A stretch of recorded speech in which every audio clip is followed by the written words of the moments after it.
নমস্কার। আজ আমরা গীতার একটা খুব পরিচিত শ্লোক নিয়ে কথা বলবো, মানে দ্বিতীয় অধ্যায়ের ৪৭ নম্বর শ্লোক।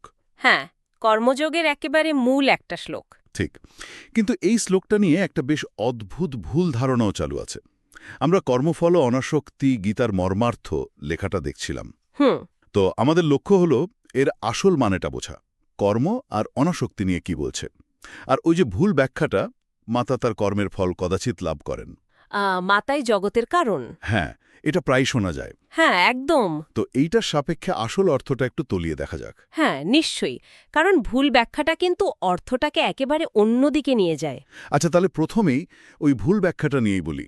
মাতা তার কর্মের ফল কদাচিৎ লাভ করেন, মাতাই জগতের কারণ। এটা কেন ভুল? কোথা থেকে এলো এটা? দেখুন, প্রথম কথা হলো এই বক্তব্যটা গীতার ২ নম্বর অধ্যায়ের ৪৭ নম্বর শ্লোক থেকে মোটেই আসেনি, বা এই শ্লোক এটাকে সমর্থনও করে না। ও আচ্ছা।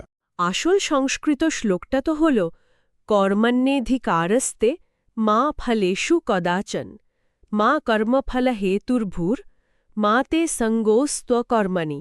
হুম। এই মাতা বা জগতের কারণের ধারণাটা মানে আমার মনে হয় অন্য কোনো দার্শনিক তত্ত্ব বা হয়তো অন্য শাস্ত্রের কথার সাথে গুলিয়ে গেছে। এই নির্দিষ্ট শ্লোকের সাথে এর সরাসরি কোনো সম্পর্ক নেই। আচ্ছা, বেশ, তাহলে এর আসল মানেটা কি? মানে যেটা সবাই সাধারণভাবে বোঝে। এর যে প্রচলিত অর্থ সেটা হলো তোমার অধিকার শুধু কর্মেই আছে, তার ফলে কিন্তু কখনো নয়। ফলে নয়। হ্যাঁ। হ্যাঁ, আর তুমি কর্মফলের কারণ হয়েও না, মানে ফলের জন্য কাজ করো না। আবার কর্ম ছেড়ে দেবার দিকেও যেন ঝোঁক না থাকে। কর্মত্যাগ বা অকর্মণ্যতাতেও আসক্তি ভালো নয়। এখানেই তো ব্যাপারটা বেশ ইন্টারেস্টিং হয়ে উঠছে। এর ভেতরে তাহলে আরও গভীর কিছু ভাবনা আছে। মানে শুধু কাজ করে যাও এটুকুই তো নয়। না না, একদমই নয়।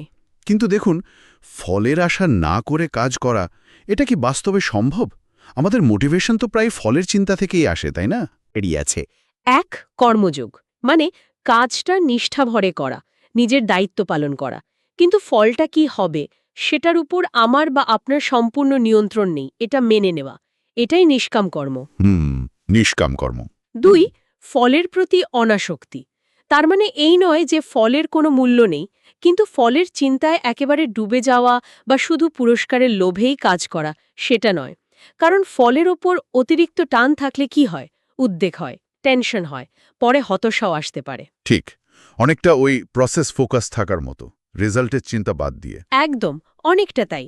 তৃতীয় পয়েন্টটা হলো ফলের কারণ শুধু নিজে নয়।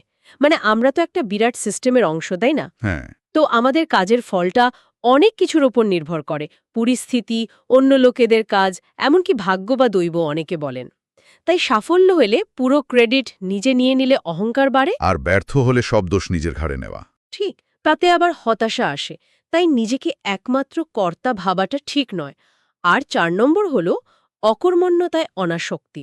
মানে কাজ না করার প্রবণতা। হ্যাঁ, মানে ব্যর্থতার ভয়ে বা ফল ভালো হবে না ভেবে নিজের কর্তব্য বা দায়িত্ব থেকে পিছিয়ে আসা, সেটাও কিন্তু ভুল। নিষ্ক্রিয় হয়ে পড়লেও চলবে না, কাজটা করে যেতে হবে।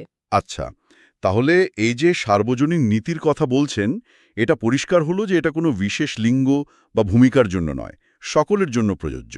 একদম। তাহলে মোদ্দা কথা হলো কাজটা মন দিয়ে করতে হবে, কিন্তু ফলের ব্যাপারে অতিরিক্ত মোহ বা ভয় রাখা চলবে না, আর কর্তব্য এড়িয়ে যাওয়াও চলবে না। নিশ্চয়ই। এই শ্লোকটা আসলে কর্ম, কর্তব্যবোধ আর কাজ করার সময় আমাদের মানসিক স্থিতি, এইগুলো নিয়ে কথা বলে। এটা সবার জন্য প্রযোজ্য একটা দর্শন। এর সাথে ওই মাতৃত্ব বা জগৎ সৃষ্টির যে কথাটা বলা হয় তার কোনো সম্পর্ক নেই। এটা আসলে ব্যক্তির আত্মনিয়ন্ত্রণ আর মানসিক ভারসাম্য রক্ষার একটা পথ দেখায়। তাহলে মূল বার্তাটা যদি সংক্ষেপে বলি, কর্মে অধিকার, ফলে নয়। ফলাফলের জন্য একা কৃতিত্ব বা দোষের ভাগিদার না হওয়া, আর কর্তব্য থেকে না পালানো, লক্ষ্য হল নিষ্কাম কর্ম। একদম ঠিক বলেছেন। আর যদি আমরা এটাকে আরেকটু বড় ক্যানভাসে দেখি, এই ভাবনাটা জীবনে কাজে লাগাতে পারলে কিন্তু প্রত্যাশা আর অহংকার, এই দুটোকে নিয়ন্ত্রণ করা অনেক সহজ হয়ে যায়। তা তো বটেই। ফলের চিন্তা থেকে যখন কেউ মুক্ত হয়ে শুধু নিজের কাজটা, নিজের কর্তব্যতা মন দিয়ে করে যায়, তখন এক ধরনের মানসিক শান্তি আসে, একটা ভারসাম্য আসে যে কোনো কাজে, সেটা চাকরি হোক, ব্যবসা হোক বা ব্যক্তিগত জীবন, এই মানসিক স্থিরতাটা খুব জরুরি। এটা তারই একটা উপায়। আলোচনাটা সত্যিই খুব ভাবনার খোরাক দিল। আজকের মতো শেষ করার আগে একটা প্রশ্ন মনে আসছে। এই যে ফলের প্রতি অনাসক্ত থেকে কাজ করার কথা বলা হলো, এটা আমাদের রোজকার জীবনে প্রয়োগ করা কতটা বাস্তবসম্মত, বিশেষ করে যখন ভালো ফল পাওয়ার ইচ্ছেটা এত স্বাভাবিক আর এত জরুরি মনে হয়? এই ভাবনাটা বরং শ্রোতাদের জন্য রেখে যাই।